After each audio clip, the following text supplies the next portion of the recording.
Hi, thank you to everyone who is able to join me tonight.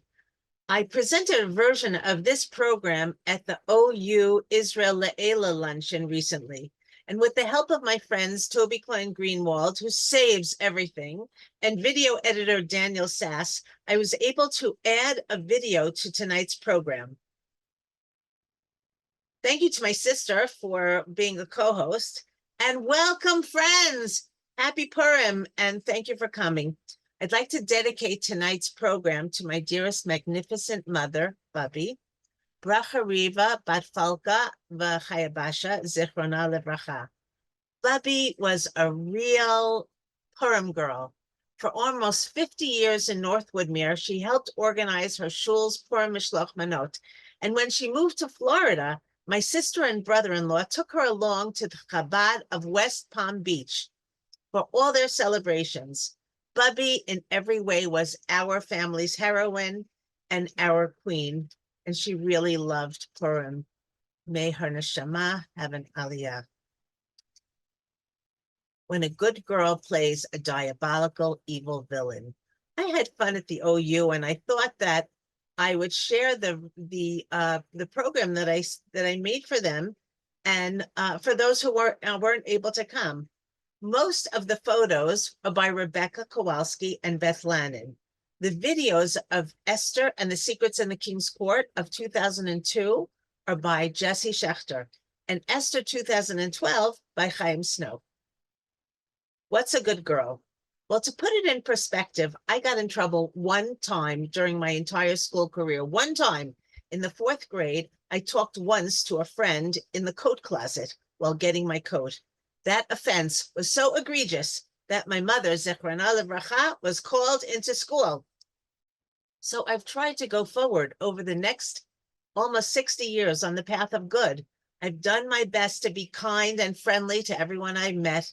I've been honest and hardworking at whatever career I pursued. I volunteered for many chesed projects in my area and often enlisted my family's participation.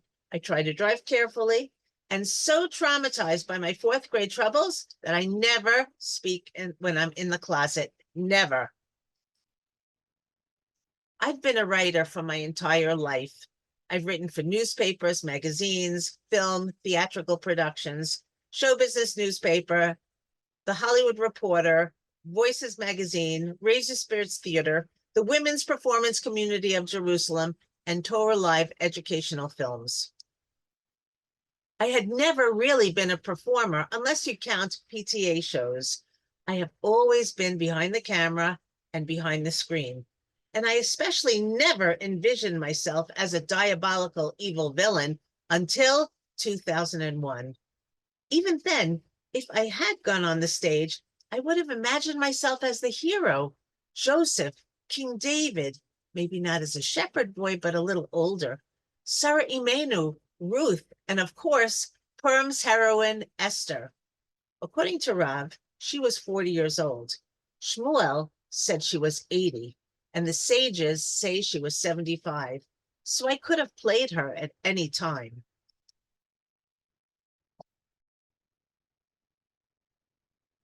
But everything changed in 2001. That was the year of the second Intifada. Tragically, terror attacks were everywhere. Kfar Saba, Netanya, Binyamina, the Jordan Valley, Jerusalem at the Shuk and Sparrows, Tel Aviv at the Dolphinarium, and Gush Etzion, Gush Etzion, Gush Etzion. When Esther Elvan, my next-door neighbor, and Sarah Blaustein, a friend from my old home, the 5 towns, were murdered on the road outside of Efrat on Isra Chag Shavuot 2001, the residents of Efrat and Gush Etzion fell into a tremendous depression. With friends constantly breaking down into tears. We couldn't go on like that, and everyone was trying to figure out how to bring our community out of its despair. Inspired by America's Depression-era heroes, Mickey Rooney and Judy Garland, who solved every problem by putting on a show, I decided to do the same. I founded the Raise Your Spirits Theater Company, and we put on Joseph and the Amazing Technicolor Dreamcoat. I became producer, Toby Klein Greenwald was director, Arlene Chertoff choreographer, and Rivka Schlesinger music director. We had the brilliant idea to cast as Pyro, who would become infamous in history as the world's greatest Jew hater of his time, because since then there's been lots of competition, to cast as Pyro, King of Egypt, the one and only Nadia Matar of Woman in Green. A stroke of genius. Nadia said yes and actually rehearsed with us until the summer, when she realized that the stage was not her calling. Only a few weeks before our premiere, desperate to find a replacement, I was drafted. Exactly like those famous show business stories, I, who had always toiled in the background behind the camera, suddenly took the spotlight. Crash of lightning. I put on my first costume and I fell in love with the stage and the sound of applause. Yes, that's when I played my first diabolical evil villain, Paro. So being a good girl, and to get into Paro's character, I studied the Parshiot and Shemot that dealt with Paro. I saw his desire for power and control, and I tried to be big, regal, dominant, commanding. I was Paro. I only hope that the audience will believe me. And they did. And then, you know how great actors get typecast? That was my fate. Even though I co-authored 3 shows with Toby Klein Greenwald and Arlene Chertoff, and later co-authored another 3 with Avital Maklis, in these unforgettable women's musicals in which I performed, I thought I'd never break out of the mold. Villain and also king. In the Raise Your Spirits shows, Esther and the Secrets in the King's Court, I played Achashverosh in 2002 and came back as Haman in 2012. In Noah Ride the Wave in 2005, I played King Og, Melech HaBashan. You remember him? He wanted Abraham to go to war to save his nephew Lot, so that perhaps Abraham would be killed and Og would take Sarah as his wife. Not a good person, but a very good dancer. And then in Ruth and Naomi in 2007, I was the greedy Elimelech, Naomi's husband. His name meant, to me shall kingship come. My character actually died on stage while in the middle of a musical number. A little Laurence Olivier, a little Fred Astaire. And when I finally played a woman in Judge in 2009, she was evil, of course, the mother of Sisera, who cried for her wicked son and whose only consolation was that perhaps he was doing horrible things, which truthfully, I'd rather not talk about now. In that show, I realized that if you wanted to be a villain, sometimes you had to look physically unattractive in order to find the monster within. I spent hours with my machatenista turning Sisera's mother into a version of the evil Medusa, and I think we did a pretty good job. More shows, more roles. It wasn't until 2014 that I got my wish to be a good guy, Abraham's faithful servant Eliezer in Count the Stars, and then in 2016 in a reimagined Count the Stars for the OU and the Women's Performance Community of Jerusalem. Then again, for the OU and the Women's Performance Community, Don Manuel Aguilar's faithful servant Rafaelo in Hidden, the Secret Jews of Spain in 2018. Followed after COVID in 2022 for WPC Jerusalem by the role of Babushka, an old faithful Russian grandmother, a character never to be forgotten. In Whisper Freedom, the Soviet Jewry Struggle. All 3 of these shows I merited to co-author and co-compose with the lovely Avital Maklis. But few diabolical evil villains could compare to my characters in the Purim story, both Achashverosh and Haman. The Jewish prophet Yirmiyahu predicted the destruction of the first temple and then the return of the Jewish people after 70 years. Achashverosh's advisors thought that those 70 years had indeed come and gone, with the Jews still under Achashverosh's control. And the king was still alive, no divine punishment against him, sitting on the fantastic throne of King Solomon and celebrating at a glorious 180-day banquet. As a good girl, and hopefully a good Jewish girl, Achashverosh's complete disrespect for the golden vessels of the temple and his impudence to dress in the robes of the holy priest angered me. But after designing the perfect, audacious outfit, I got into the mindset of the ruler of the world.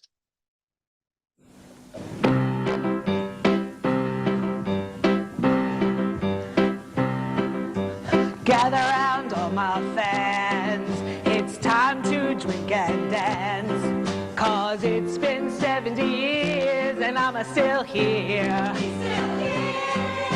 My foes are overthrown and I'm sitting on my throne. Oh, it's been 70 years and I'm still here. His reign is absolute power. This is his finest hour. Life in Shushan's never been so good. They've waited for so long, but their God is long gone. The writing on the walls faded away. Their wise men are growing old, while I'm sipping from the temple gold. Oh, it's been 70 years and I'm here to stay. His reign is absolute power. This is his finest hour. Life in Shushan's never been so good. Vashti's gonna bow down low, so let's all enjoy the show. Just like all of you, she'll do what I say. His reign is absolute power. This is his finest hour. Life in Shushan's never been so good. Sitting on the throne of Solomon, holy vessels filled with tonic and gin, dressed in the robes of the holy priest, having himself half a year feast. For 70 years have come and gone, and that's why he's singing this song. 'Cause 70 years have come and gone,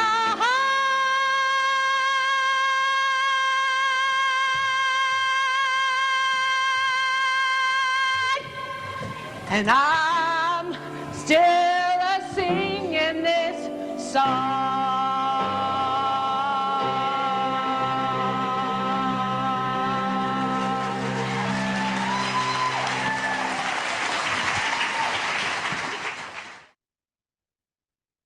When I played Haman 10 years later, I used as my model the murderous gangster Al Capone of the 1929 St. Valentine's Day Massacre, the antithesis of goodness in the world. Haman was also angry, hungry for power, wealth, and vengeance, bent on the genocide of the Jewish people. Sound familiar? I tried my best to find creative ways to portray his strong, evil emotions. The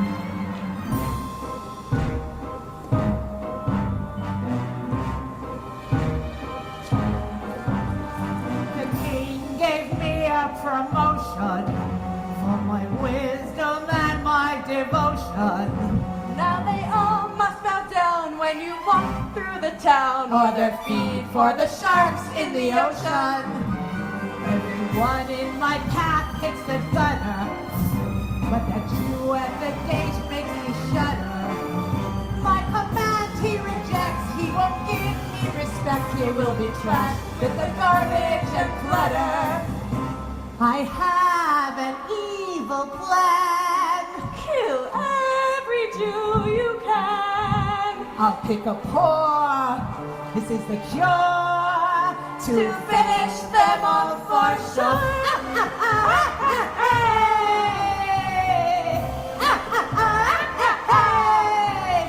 Your Highness, your kingdom's infected by a people the world has rejected.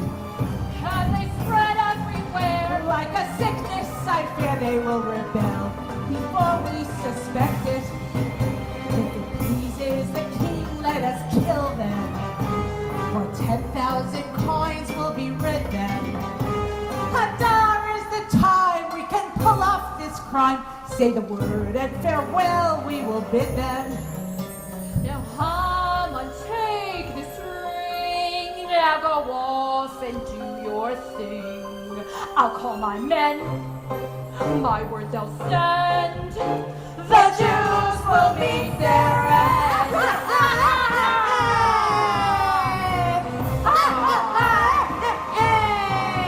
So the messages went in a flurry. Each land got the word in a hurry. Every Jew near and far will be killed in a dawn that isn't needed to give them much worry. Olay!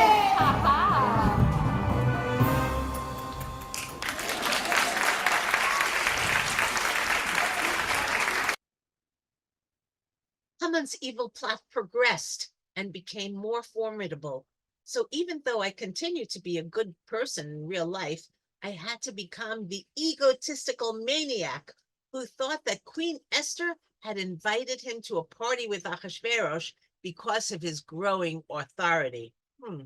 Just the three of them, cozy, maybe too cozy.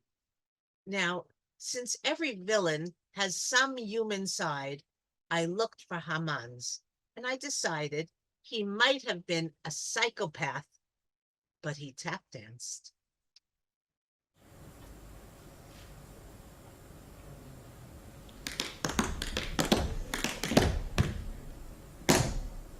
Haman! You are the man!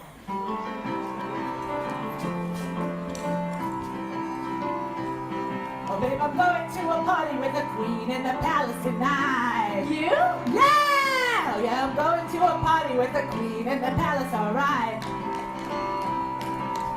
Gee, I'm really happy because I'm going to a party, going to a party, going to a party, going to a party with the queen! In the palace, aha!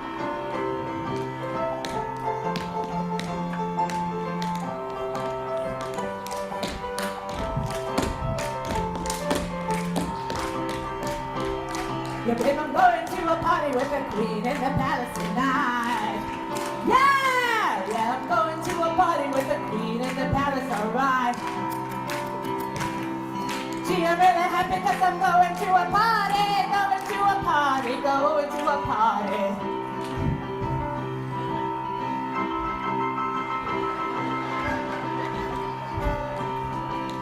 Going to a party with the queen in the palace. Yeah!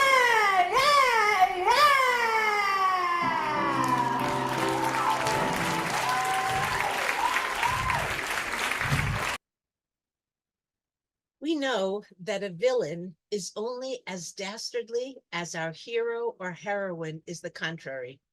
There could be no heroes as polar opposite to Haman and Achashverosh as Mordechai and Esther. Mordechai, completely devoted to his God, unwilling to bend to Haman or stand back when the villain was ready to commit genocide against the Jewish people. And the brilliant and ultimately brave Esther, who was prepared even to sacrifice her life for her nation. So facing our diabolical evil villain are our heroes, brave, brilliant, sacrificing, self-sacrificing, and in our story, totally devoted to Am Yisrael, placing the survival of the Jewish people above their own existence, noble, loyal, larger than life, Queen Esther and Mordechai HaYehudi. While Haman's evil grows, Mordechai's and Esther's plan to save their nation is undaunted. The following clip of our magnificent, incomparable heroine mixes together Rachel Abelo, Esther in 2002, with Avital Maklis, Esther in 2012, both Raise Your Spirits productions. I know that I've been chosen, my hour has arrived.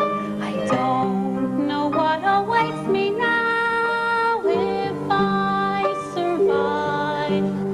I'm different from the others, it's all so strange and new. How will I work this miracle? I trust in you. Give me the courage, oh Lord, I pray. Give me the strength, show me the way. Though my heart trembles, I'll overcome my fear. For I know you are always near. How can I be your heroine? How terrified I feel. I will become your instrument, your will reveal. Alone in all this darkness, my light shines from above.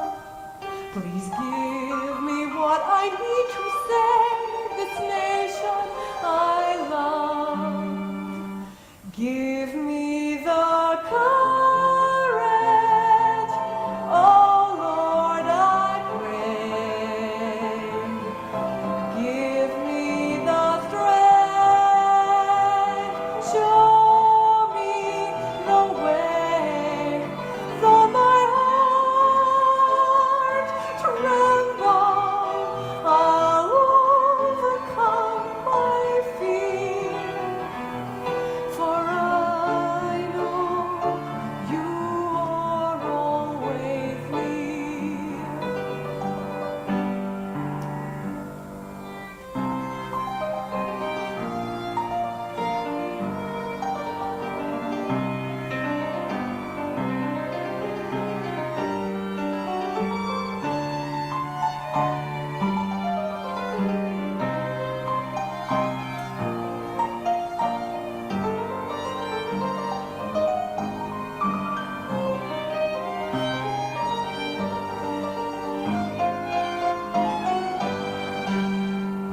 Give me the courage, oh Lord, I pray. Give me the strength, show me the way. Though my heart tremble, I'll overcome my fear. For I know you are always near. Though my heart Wait for me.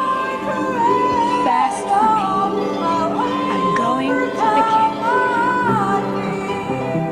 For I know you are always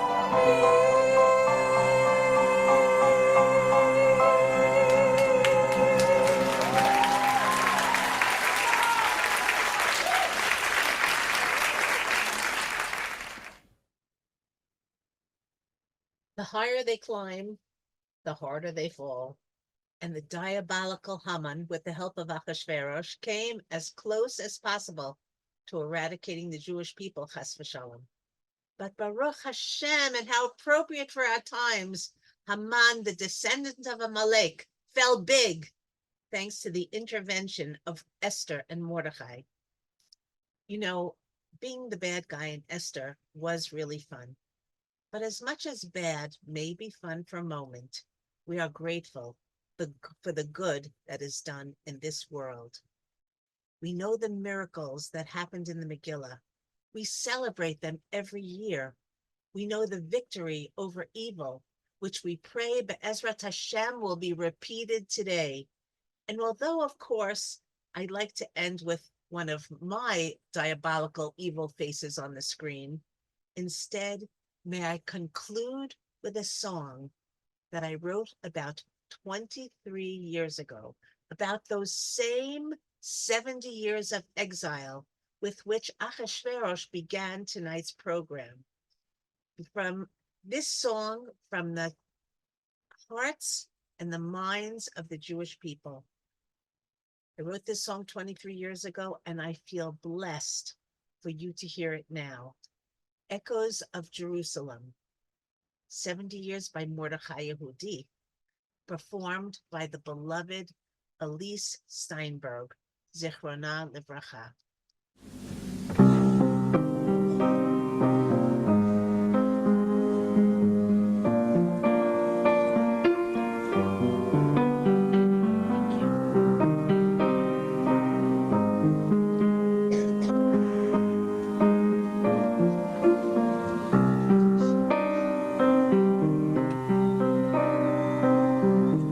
I walk these streets, but they are foreign. I have a home, but it feels strange. I live my life, but I am waiting for the day that I return. The years go by and the children grow. I tell them stories through my tears, and through the pain in my heart I know that someday we will return. 70 years, that was the promise. 70 years, and we are still yearn. 70 years, it echoes around me to Jerusalem.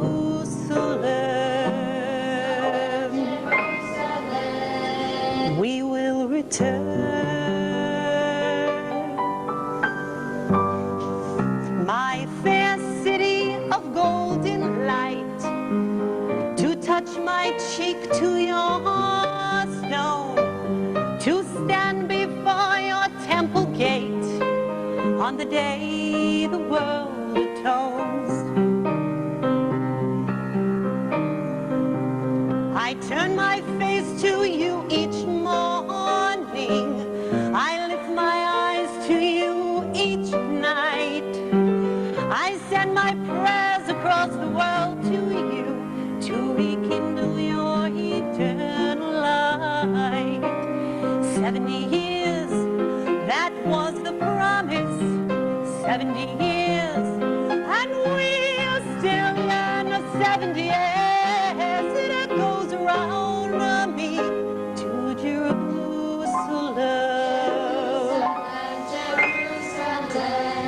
We will return.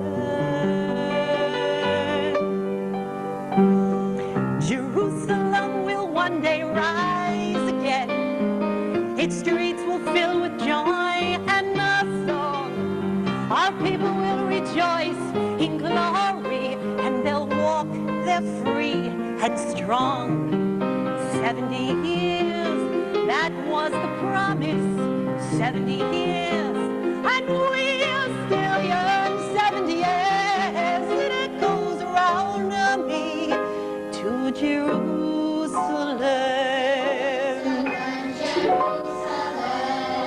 We will return.